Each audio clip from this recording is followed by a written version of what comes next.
And welcome back to the Constitutionals podcast. I'm your host, Chad White. If you didn't know, this is the premier podcast for the website, cpluscomedy.com. Like I just said, it's a website. Go there. Episode 267 of the Constitutionals podcast. Took a little break.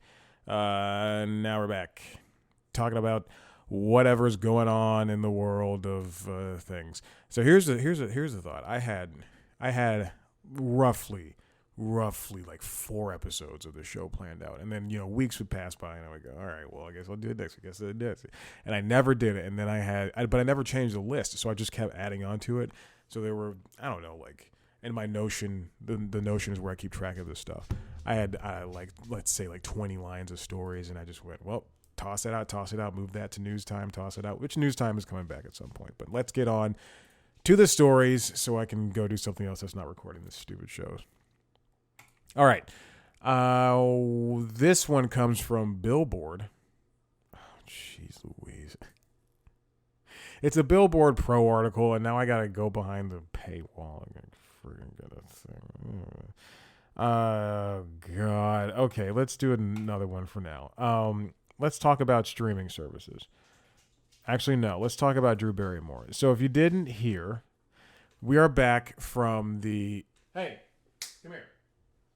We are back from strikes.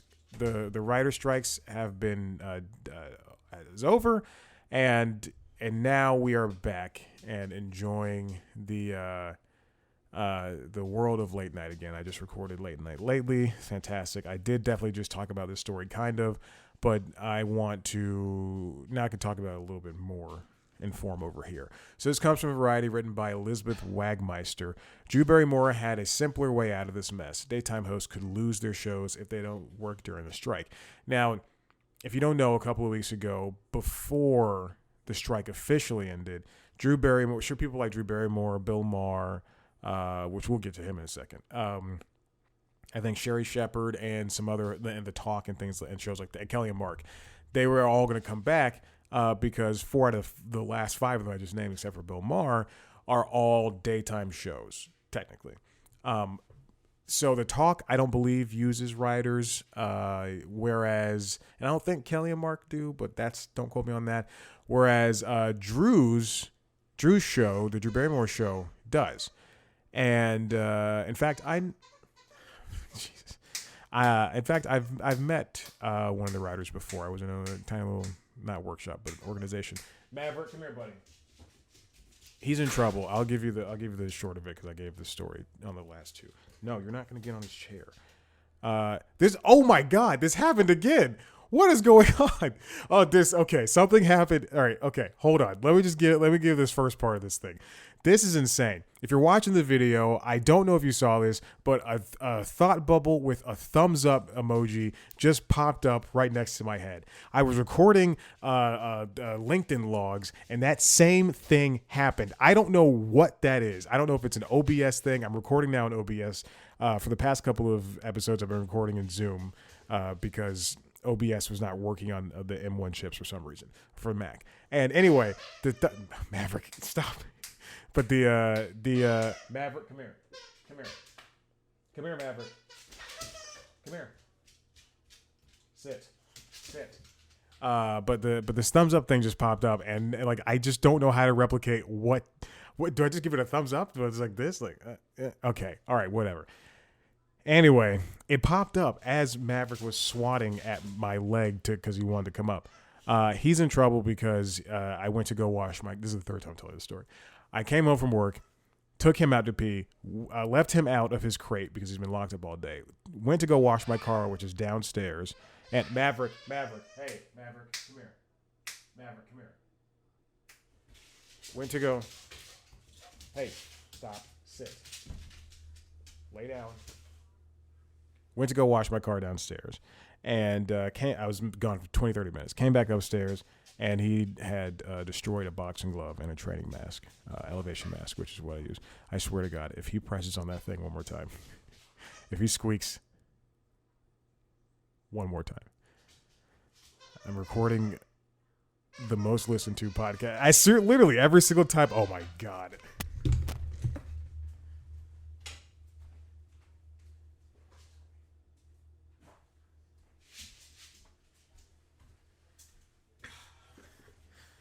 That seems mean, but I had to do it. Okay. So anyway, he'll get it. He'll get it back in 20 minutes when I'm done with this stupid show. So he destroyed some things, and I'm very mad at him for doing so. I gotta buy more stuff. And I just got that training mask. I'm so pissed. I gotta buy a new strap too. I contacted them. I was like, hey, my puppy destroyed my strap.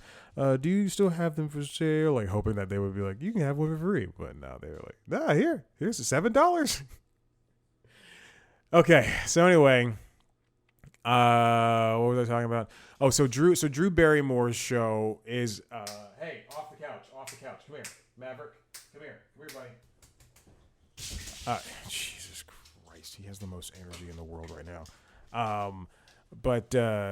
So Drew's show, people were in particular mad at coming back. Let's get to the Bill Maher of it all. Bill Maher, his show requires writers. His show is technically a late night show, but there's two routes I think that Drew and Bill were talking about. If you listen to Late Night lately, I talk about this too. But there's two routes that the two of them are going down that I feel as though that they're kind of talking about. Whereas Drew's show, she was coming back for a reason we'll talk about in a second, but she was coming back, to get people back to work. Sans the writers. So they're going to do the show without any written segments or anything. Oh, I forgot to mention something in the last episode that I meant to, or in the last show that I meant to talk about, which I'll talk about here. But, oh God, now he's chewing on my socks. He'll be 1 in 2 weeks. Then I have at least like another year and a half of him being this crazy and wild and rambunctious. Anyway,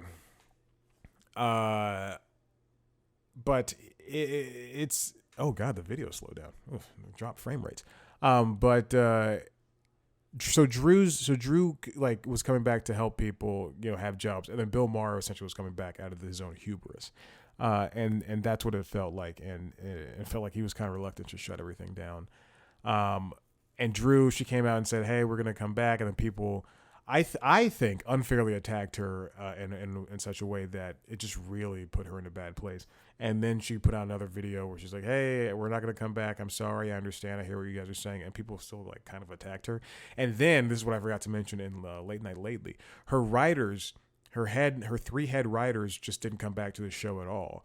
I mean, like truly, if you have enough of that power to say, "Hey, we're not going to come work," then that truly, I mean, like, that is so fine. Be my guest, but now other people can go fulfill those jobs. Because if she apologized, that's the thing. I think that she apologized, and you should take that for what it is, and go talk to her about the issues and what you felt like in the first place. But you being mad and saying like, we're not going to come back to work, period. I mean, I think that's just a cop out. That's a weak way to say that you don't want to work there anymore. So anyway, but what Ms. Wagmeister writes for Variety is that a lot of the shows, especially a lot of these daytime hosts, they're under different contracts for not writing, not for acting, but for the broadcast of their shows. Shows like the Jennifer Hudson Show, The Talk. They were able to. Some of them are syndicated, some of them are not syndicated. But when you're syndicated, you have to fill the airtime across the region where in which you're syndicated. So if Drew Barrymore's show is sent, let's pretend, I don't know if this is true, but let's pretend if it's syndicated on the East Coast and in the Midwest, then people are going to see that show at 7 o'clock when it 9 o'clock when it airs, and at 9 o'clock in the morning when it airs. But people on the West Coast aren't, and if that show doesn't air, then they have to fill that space with something, whether it be reruns or a show of a different type. But syndicated shows, Ms. Wagmeister writes, have contractual obligations to deliver new episodes to their local station partners, which is exactly what I'm saying. So network shows like Tonight Show, The Simpsons, stuff like that, though they're not technically obligated for this. Like those are separate because they have like this permanent time slot. The Simpsons is going to air on Sundays at 8. Tonight Show is going to air at 11:15 or whatever time it airs. But the Drew Barrymore show and daytime shows like it are required to produce a certain amount of episodes to more than 200 local stations throughout each television season. Now, that's what essentially what she's saying is that could have been Drew's answer as to why, but beyond, hey, these grips and these other people need to work, beyond, I'm bored in my house, beyond, I support everybody. She could have just been like, hey, we have to deliver 35 weeks of shows and we've only hit 15 this year, and we still need to do the last 20. I was going to do bad math. I was going to say 15.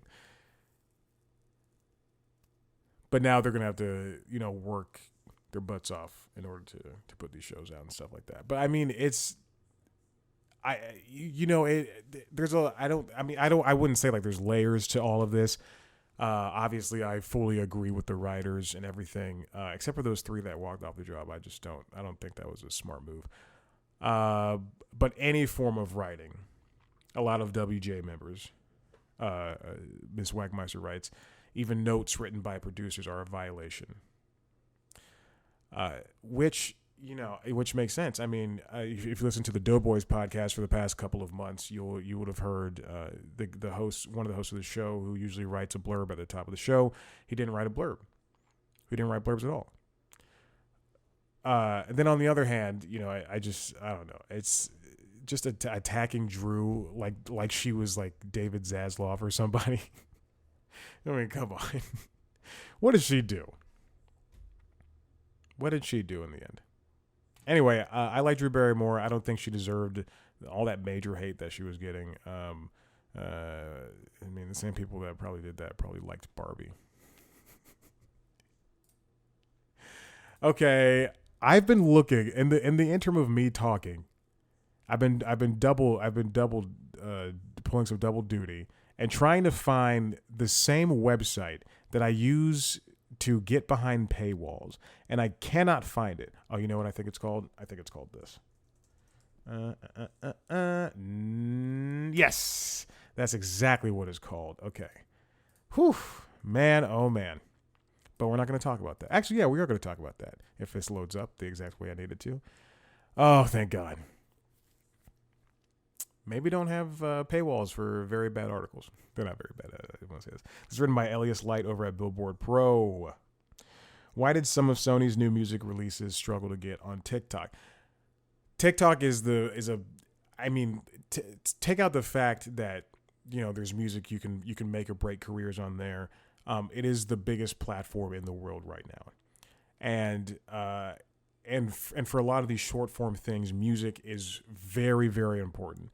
And now labels are delivering all their music to TikTok the same way, Thursday nights that we get the new Drake excuse me, the new Drake album, even though it's Friday at 6 a.m. when that uploaded, or we get the new Kelly Clarkson album,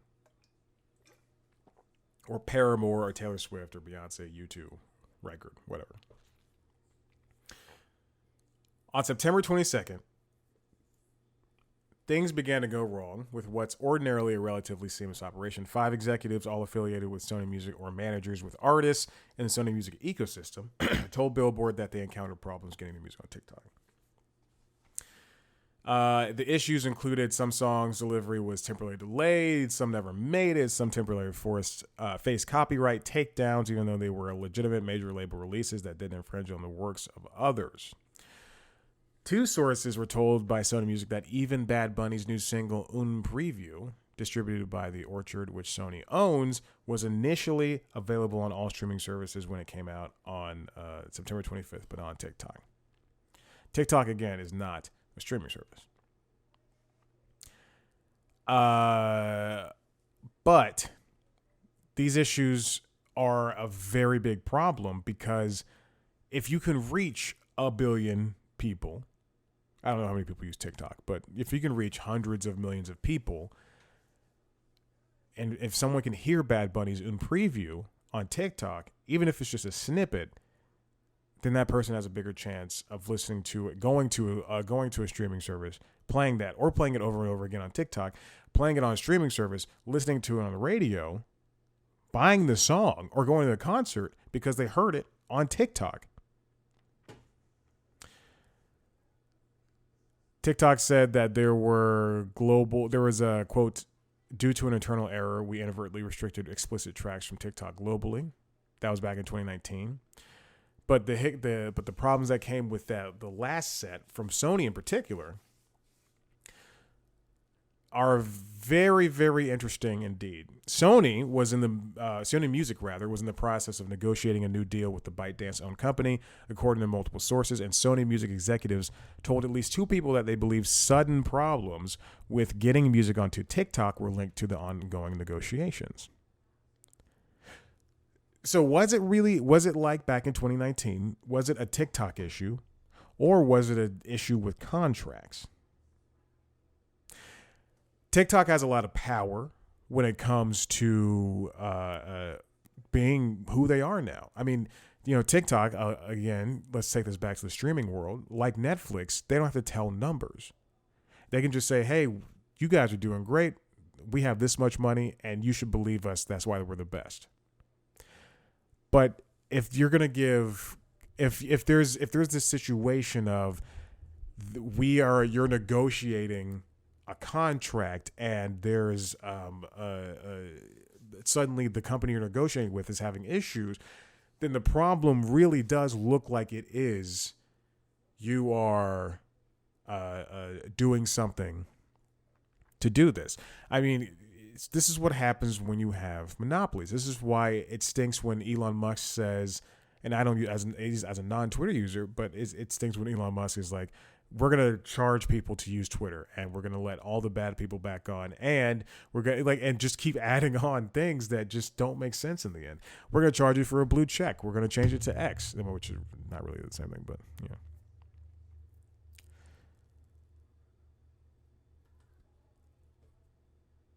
Nearly 4 years ago, when they said when they've done this before, and they said they, quote, inadvertently restricted explicit tracks, the problem took a number of weeks to resolve. Labels first noticed that songs containing swears were having trouble at the end of August, whereas songs that didn't have swears were doing just fine.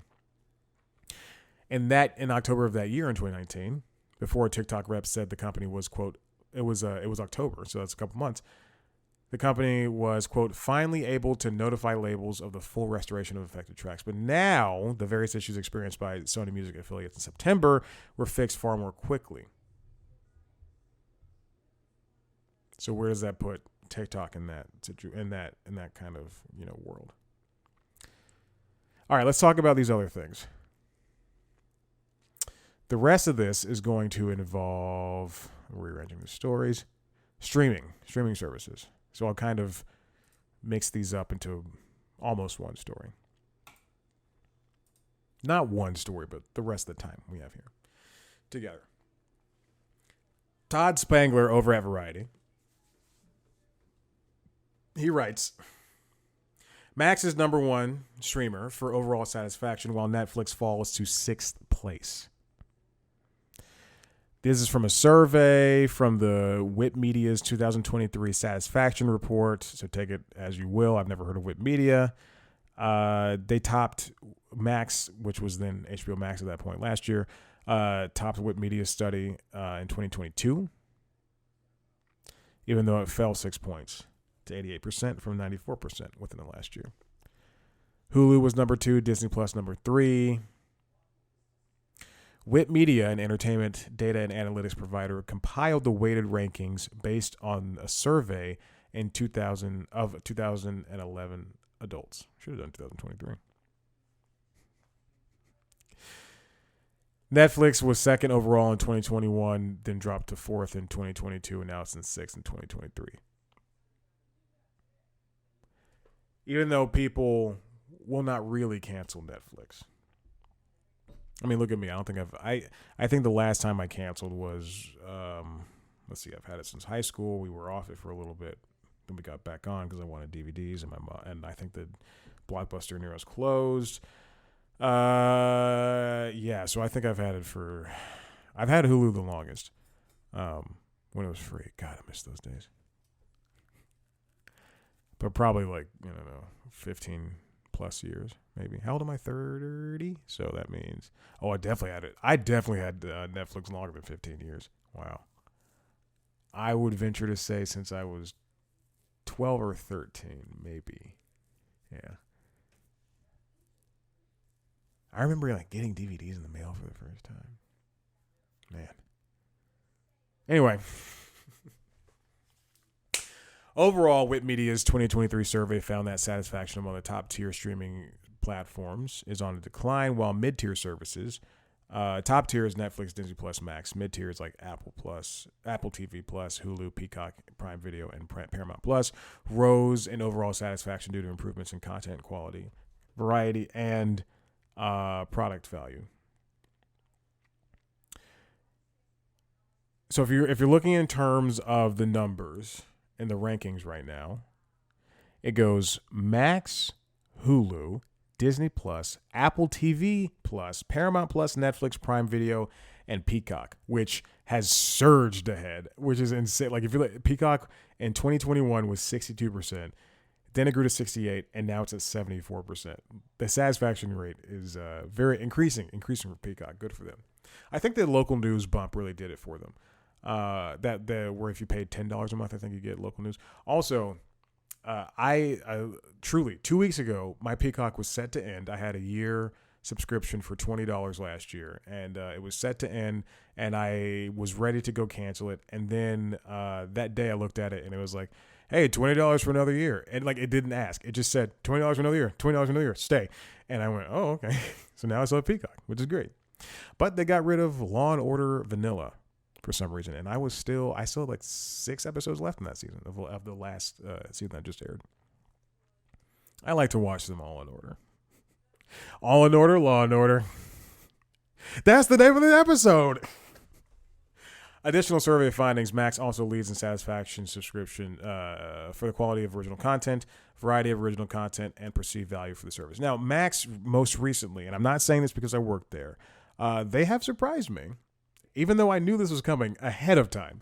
There's a new CNN news beta where you can watch some live shows and some other content that they're doing streaming on the service. So they have a news section, which they should have done a long time ago. And then there's now introduced a sports section that is dubbed Bleacher Report Sports, which I think is a bad title, but they have the Bleacher Report brand. And until February, it's going to be free for everybody. I think it's going to be $7 after the fact. But you also, until February, you get live games from MLB, NHL, MLB, MLS. So that's cool. You get all the major sports in America.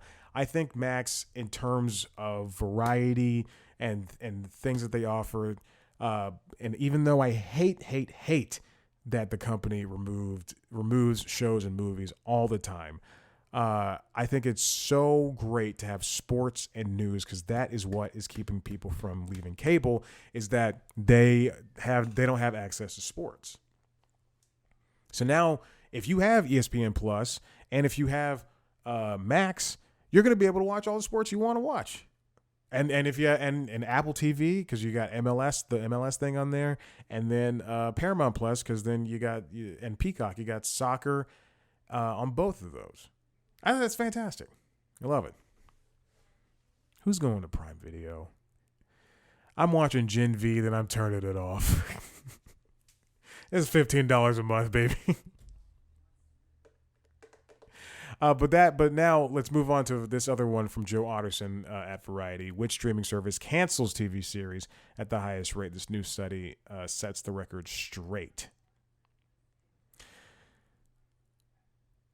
Who was the study conducted by? It's called The Show Must Go Off. Wow. I love that. It's done by Variety Intelligence Platform and Luminate to do an exploration of who cancels the most shows. Streaming canceled about 12.2% of its shows. Linear TV, this is from 2020 to 2023. Linear TV did 10.8%. Broadcast is the second let me tell you this. I'm not reading these in order. It's the second at 26.6%. The most canceled shows from between 2020 and 2023 came from a streamer, and its name is Max, which is the one with the most satisfaction. 26.9%. Barely beating out broadcast. Just canceling shows left and right. Disney Plus follows with 21.1%. Paramount Plus at 16.9, Hulu at 15.2, then Netflix at 10.2, Peacock at 10, Prime at 9, Apple TV at 4.9. Which I think it is so fascinating because we knew that these numbers were going to be high on streaming because, besides the writer's strike, between the pandemic and the writer's strike, that just was just a confluence of events that said, hey, we're going to, a lot of things have to happen. And that includes getting a lot of shows off the air. Shows like HBO were canceled. Minx, Love Life. That is between, did I say shows like HBO? Shows like Westworld. Shows like Westworld, Minx, Love Life. Minx and Westworld lived on HBO. Love Life lived on Max. HBO Max at the time. But even still, there's no disparity between getting cut. While Minx was able to live on at Stars, which I think it has since been canceled. I don't know. Love Life and Westworld are still done for, over with. They should be able to come back and finish Westworld. Mostly because I have access to it because I have access to the Screeners app of Warner Brothers. But I would also love to finish Westworld because I think I was bogged down at season 3 with other stuff, and I just didn't finish it.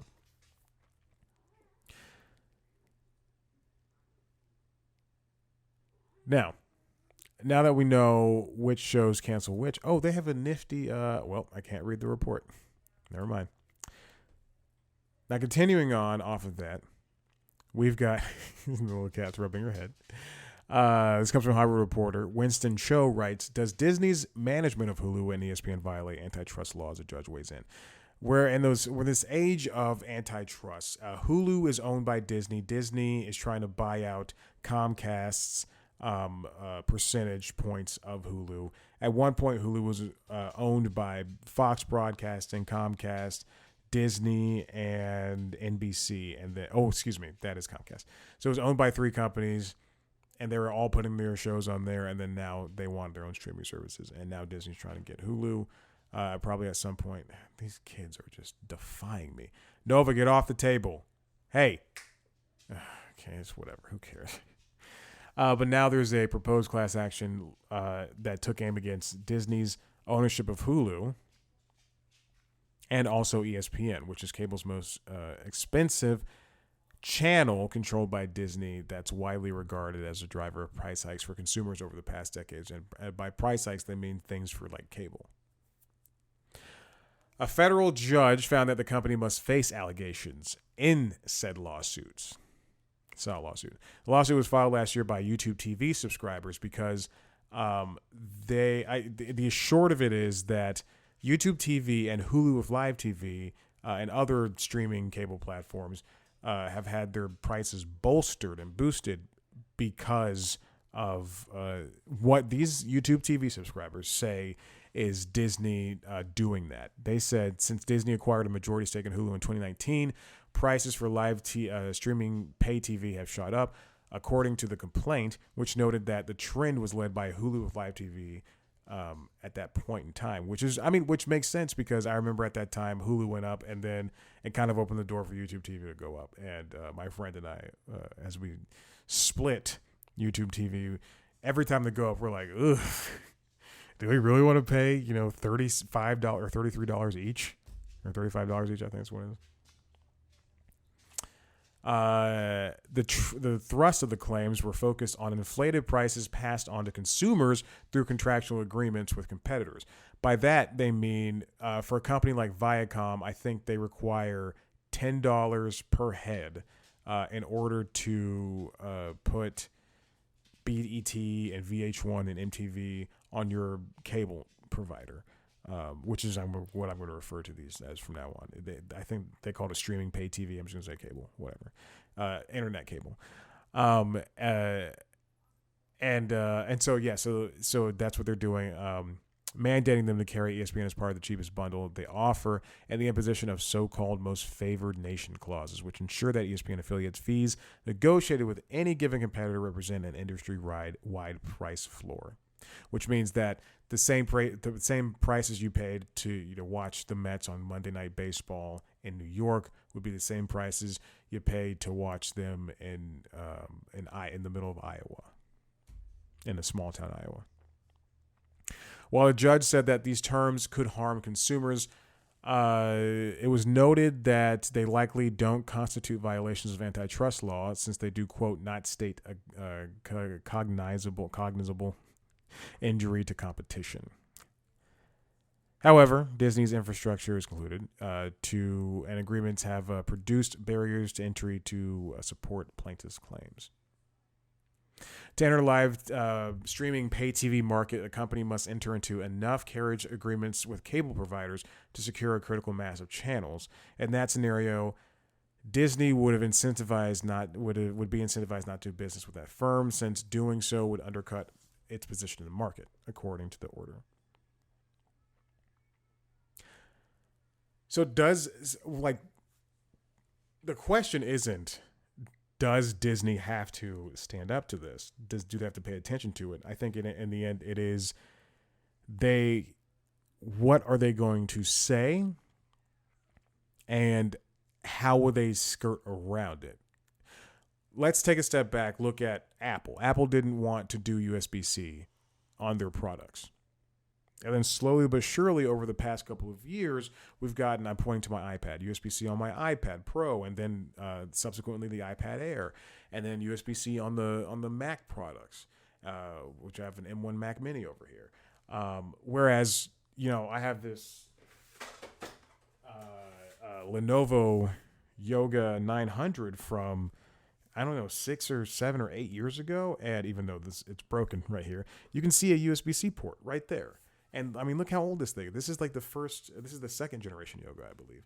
And it's got this stupid watch hinge. I mean, it's still a very sleek laptop, but it's got USB-C. And then my phone has USB-C. It's got a stylus too, baby. You like the stylus? You want to do the stylus? Huh? You hear that click?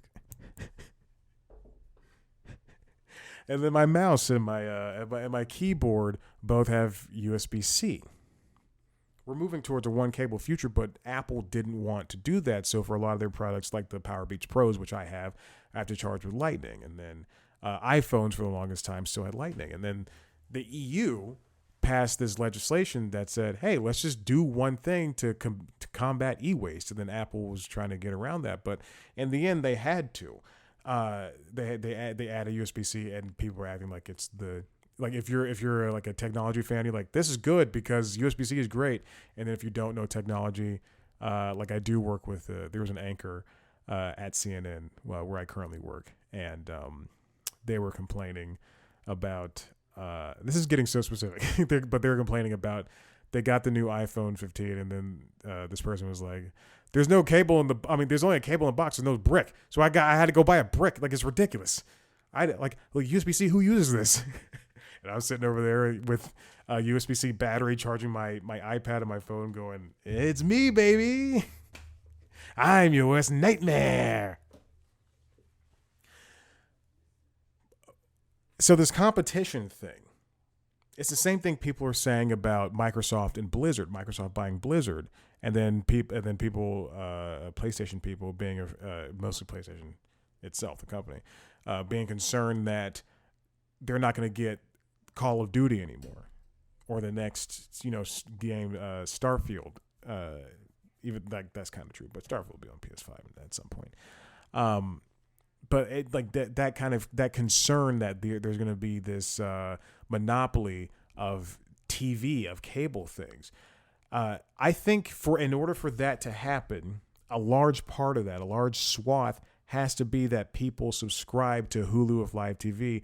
And last I checked, and this is not to sound like an asshole or anything, but the last I checked is that YouTube TV was the leading provider for streaming pay TV.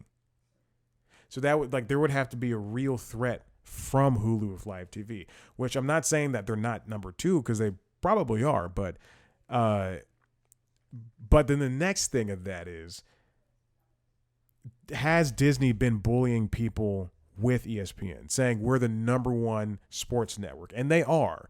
We're the number one sports network. You're going to want us on Charter Spectrum. And if you don't like this, if you don't sign this next contract, then we will go black. Like, we will go black. Oh, ESPN is not going to go black. First of all, I'm going to stop right there. I'm not going to go off on that. So would that be how that would happen in the end? Yeah, I don't know. I want to see this go to trial. I mean, I guess that's the only answer to this. I want to see this go to trial, and I do want to see how this plays out for both. I mean, not for the one side with the YouTube TV people, where I see where they're coming from, where those plaintiffs are coming from, but I definitely want to see where Disney is where they put themselves in this pantheon, because that is something. Like, let's look at, I'm reading the HBO book Tinderbox, the book about HBO's rise. At no point, and I'm still in the early years of that book, but at no point are they going, you're going to want us on your cable package, or else, nobody's going to watch you, because HBO is that add-on. Showtime is the add-on. With ESPN, they're saying, put us in the base, put us in the basic cable package, and we're going to charge you a buttload, and we don't care how you get that money, but we're going to charge you a buttload because people are going to want to watch us. They're going to want to watch Monday Night Football and Sunday Night Baseball and college sports. Disney has that power, and I would love to see them answer to that. Listen, if you like what you heard here, head to the website, simplescomedy.com. I got to end the show, where you can watch me and listen to me talk to famous people. Who are the last people I just talked to? I just talked to Kat Solon. That's one person. Craig Robinson, Claudia O'Doherty, Judah Miller, Luke Moniz, Kurt Fuller. Oh, God, I'm just left and right talking to famos. And you